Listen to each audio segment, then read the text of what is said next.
Europa Conference League final tonight. Is this the image we're going to see at full time or after extra time? Glasner, Oliver Glasner, his final game for Crystal Palace, can he deliver another trophy after the FA Cup win last season? Without further ado, let's get into it. So, Rayo Vallecano are the opponents for Crystal Palace in what is a very, very important game for them. A chance for European silverware to add to their collection after lifting the FA Cup. We can see that they've played a couple more games in the competition, 14 versus 16. That is, of course, because of the qualification process that Crystal Palace had to go through. 71% win rate for Vallecano is no joke. And this is an important game for them, of course, because in La Liga, if we just take a look at the Europa League standings here, we can see that they finished 5th, Crystal Palace 10th. They scored more goals than Crystal Palace in the Europa League campaign, and of course finished higher in the group stage. But as we saw with PSG last year, the group stage does not really matter as long as you qualify for the knockout stages. And Rayo Vallecano, I'll just put it up on screen here, and they missed out on the European places in La Liga by a single point. They are in better form overall. We can see all competitions. It does not look good for Crystal Palace, but their minds have been set on this final since they knew they were getting there. But even beyond that, their only victory outside of this competition since early March came against Newcastle at home. So just one victory since early March that was not in the Europa League, and that was against Newcastle. You can see recently 4 games without a victory, and of course since that second leg, players will not want to get injured for this game. Managers will be managing the load of the players, as we saw at the weekend against Arsenal. And for Vallecano, it is a different story. As I said, they ended the season very, very well. They should be respected. And as we can see in a moment when we jump to Bet365, they are being respected by the bookmakers, despite the Premier League and the quality of the players that Crystal Palace have. I think making them a solid selection to win even after 90 minutes. We'll see that the odds are pretty enticing. But this is the form of Vallecano. They have not lost a game since April. So April is the last time that they lost a game, and that was in the Conference League to AEK Athens, and before that Mallorca 3-0 as they were preparing for the second leg, was it, of the quarter-final, because in the semi-final they did not concede against Strasbourg, and this is a Strasbourg team that have beaten Crystal Palace this season. Now, we will take a look at the odds because I think they are quite enticing here. For Crystal Palace to win this game after 90 minutes, evens.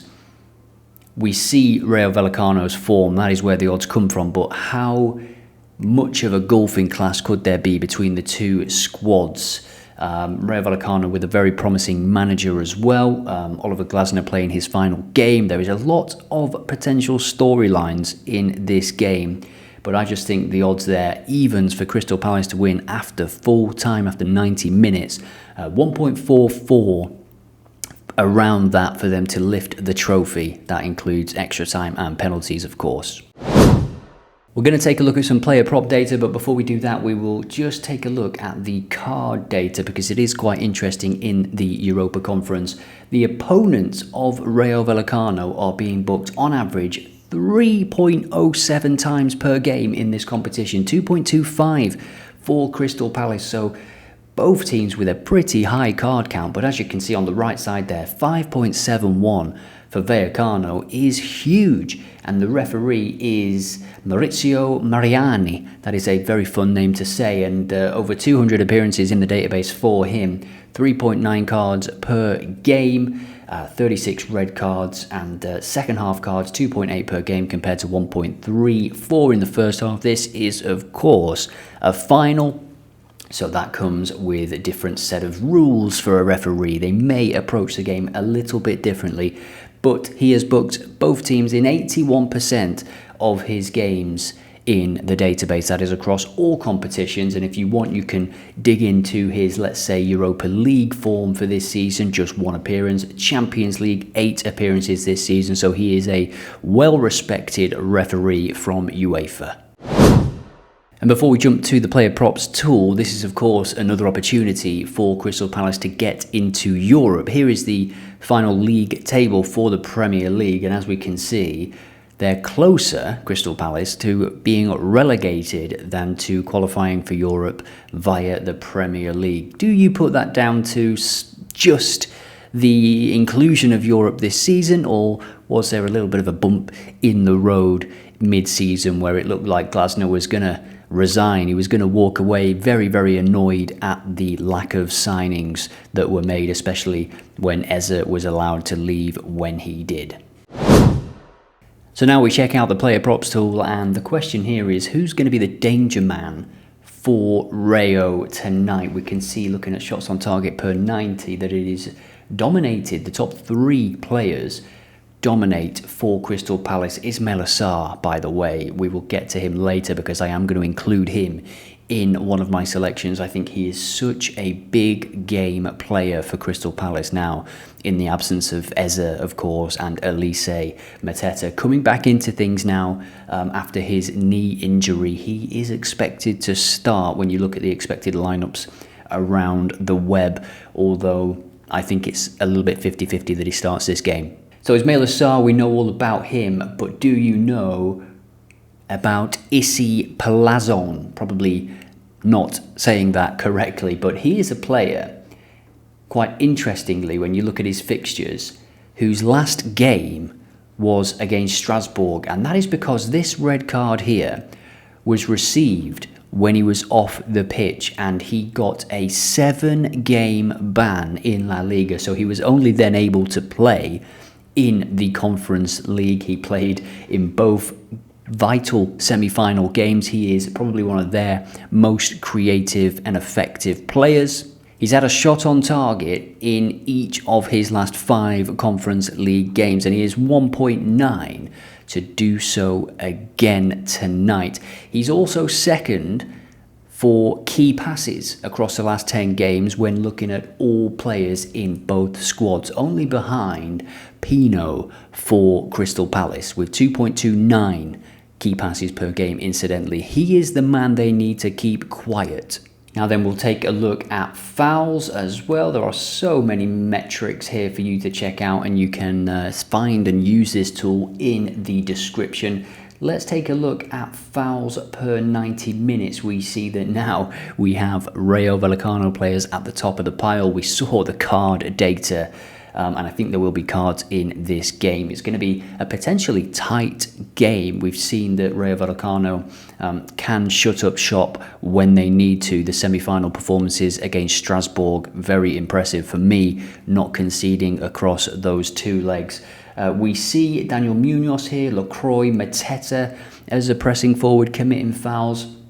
Someone that's not on this list, or at least not on the top of the list, but I do like for a foul, is Camarda and Adam Wharton. Adam Wharton is expected to start this game, but he might not be 100%. He came on against Arsenal and got injured, so a bit of a mistake really from Glasner to even risk him in that game, which was a completely nothing game. He came on, he got injured, he came back off. And if we're looking at fouls drawn, these are the players that win the fouls for their team. We see Elias Amukash at the top, 3.06 across his last 10 appearances, 8 of those starting. Evan Gessend, who has just been made permanent, the signing is going to be made permanent from Aston Villa, 2.71.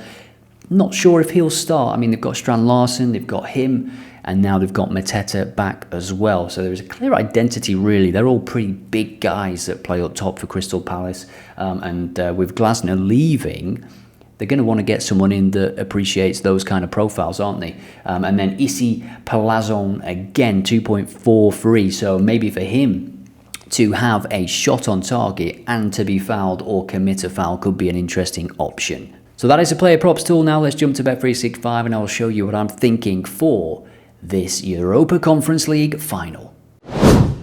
So I put a couple of selections together. This is the first. It's very, very simple. The player that we featured, the one that Crystal Palace have to keep quiet, the one that has been banned for 7 games in La Liga. He's coming into this fresh. For him to have 2 shots in the game, 2 or more shots in the game. He's got a great record in the Europa Conference League this season. And for Crystal Palace to win, now Crystal Palace to win is around evens with most bookmakers. I think that is fantastic. I really do. I know Vallecano are a good team with a great coach, but I really do think that Glasner is a great coach as well, especially in these types of games. What he did against Manchester City in the FA Cup final, he had a superb game plan. He needed a big performance from his goalkeeper, but they've got him in this game, Dean Henderson. He is a player that can turn up and provide a match-winning moment from between the sticks.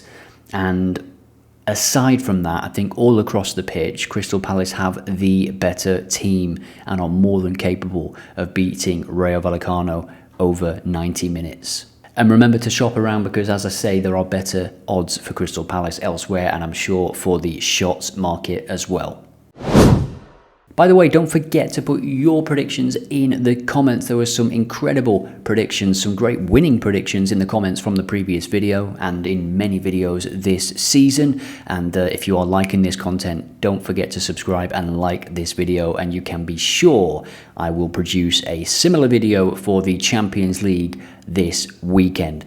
This is the second selection. Again, it's based on data. Ismaila Sarr. He is sensational for Crystal Palace. He scores in big moments. He has scored or assisted in the last 5 Europa Conference League games that he has played. He has been superb in this competition, and a goal or an assist in the final would round off what has been a fantastic campaign for him. And Camarda to commit a foul in the middle. I think I was gravitating towards Wharton, but I'm unsure if he will start this game, so I'll review this when the teams are announced. Wharton, even if he does start, unlikely to be 100%, so that plays into the fouls even more. And Crystal Palace to receive over 1 card in the game. We saw the data for Rayo Vallecano and their opponents being booked, and we also saw the data for the referee. There could be cards in this game, especially if it's tight, as I expect it could be.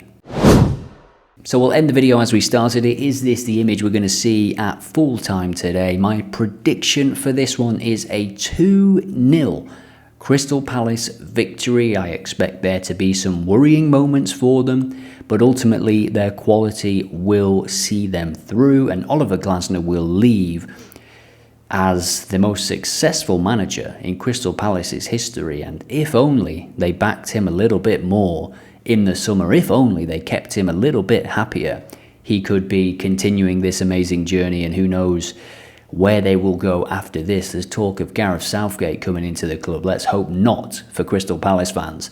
Get your predictions in the comments, and I will see you in the next one.